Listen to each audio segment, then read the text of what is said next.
Hey guys, it's Miss Amanda, and today we're going to melt some ice using salt and food coloring and some water. So the first thing you're going to do is you are going to have to prep the day before.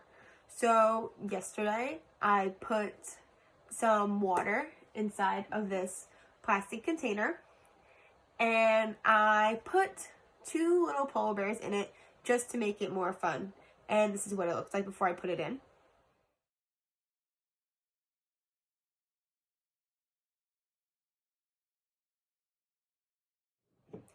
And then today, I took it out and I just popped it out. And now I have a block of ice with some polar bears stuck inside. So we're going to try to help rescue those polar bears and get them out of the ice. But to do that, you're going to need some supplies.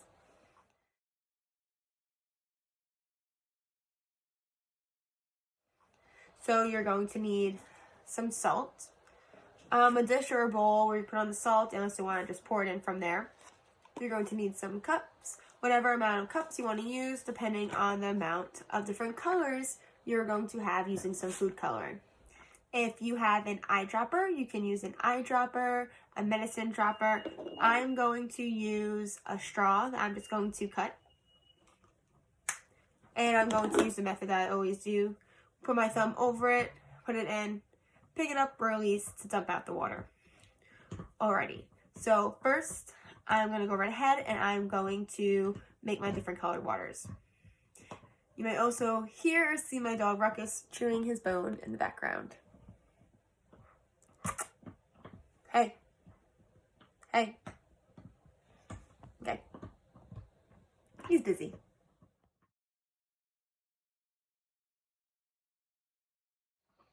Okay, I'm going to use green, blue, and red.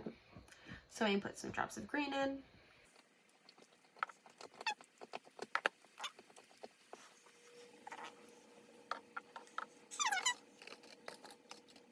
I'm going to take my salt and pour it onto my plate.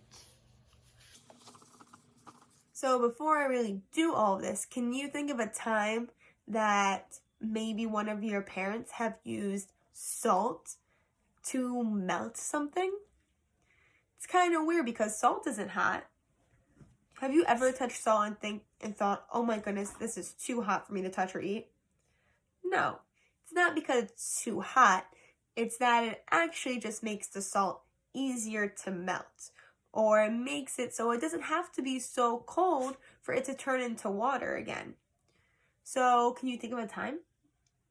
How about when it's snowing out? Marcus, please stop.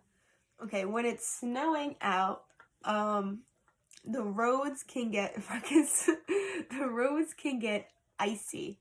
So sometimes after we shovel, we don't want it to turn into ice or the roads to turn into ice. So our parents buy a bunch of salt and they throw salt on our driveway or on the street, or please stop. It melts the ice even faster, so it won't leave any slippery ice for us to step on.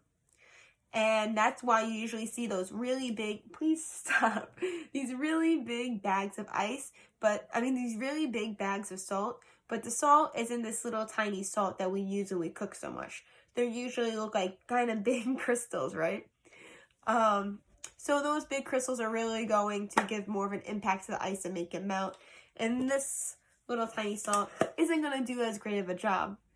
I'm just going to recommend using not so much water and maybe make the water level a little bit lower so you don't have to do as much work to get to the bottom of everything. Ruckus? Sorry. Okay, now my polar bear is ready to go. I'm going to take some salt, just pinch it. I'm going to pour it right where I want it. I'm just going to pour it all on top.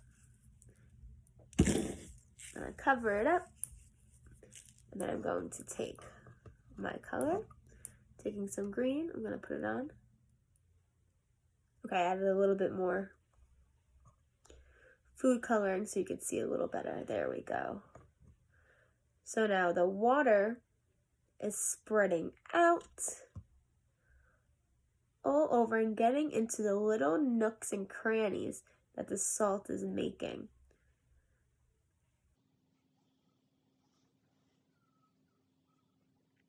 So you can keep on doing this.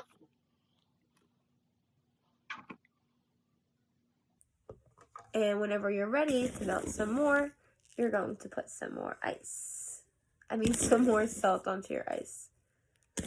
I'm just going to make a nice big pile right there.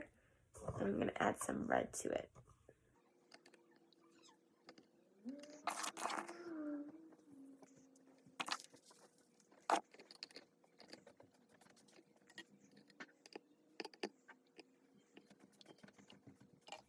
Okay, looking at it, it seems like we're not quite there yet to my polar bear.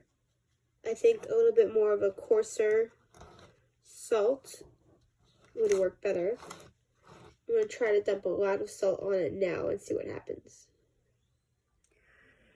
Okay, let's try to coat this baby up with some salt. Oh my gosh. Don't tell my mom. Oh, it's actually so cool. Where it's melting and where the salt is going. Let's see if I can make you see it. It's making some indentations into the ice.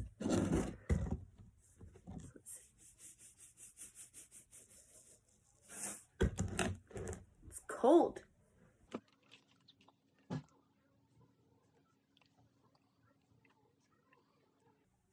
Do you think it's working? I think it's working.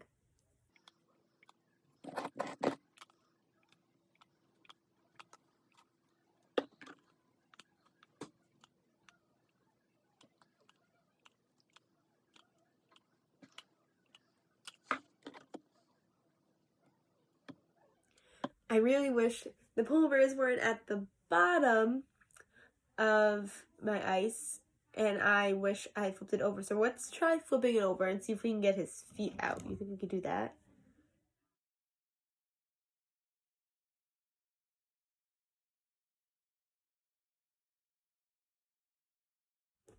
Okay, I'm gonna go right ahead and pour on top of these feet.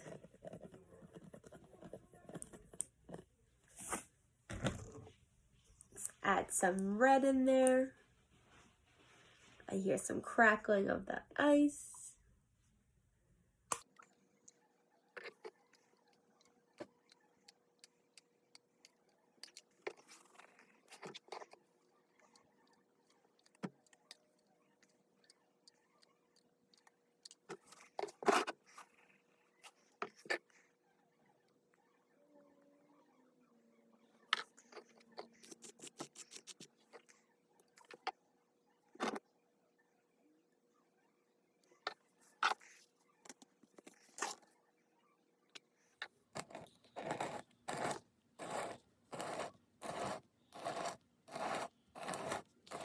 So after all of that work, this polar bear is still stuck inside my iceberg.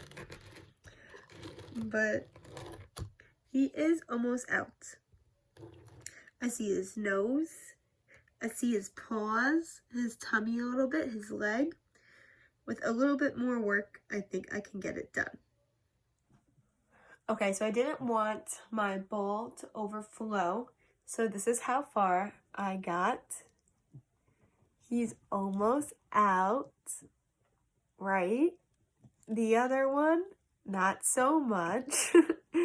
But this was definitely cool to watch and do because you can see all of the little grooves and all of the little details. And it's no longer soft and smooth. It's all bumpy and it looks like it has streams going down the side. And it's different colors and it's really cold. I would not pick it up. You can, of course, do this at home without anything inside. You can just do it for the fun of it and just melt the ice with the salt and your water, whatever you like, keep you a little bit occupied. But usually when there's a goal to achieve at the end to try to get something out, it's usually going to be a little bit more fun, a little bit more challenging, and a little bit more time consuming. So go right ahead and try to do your ice experiment at home. Bye guys!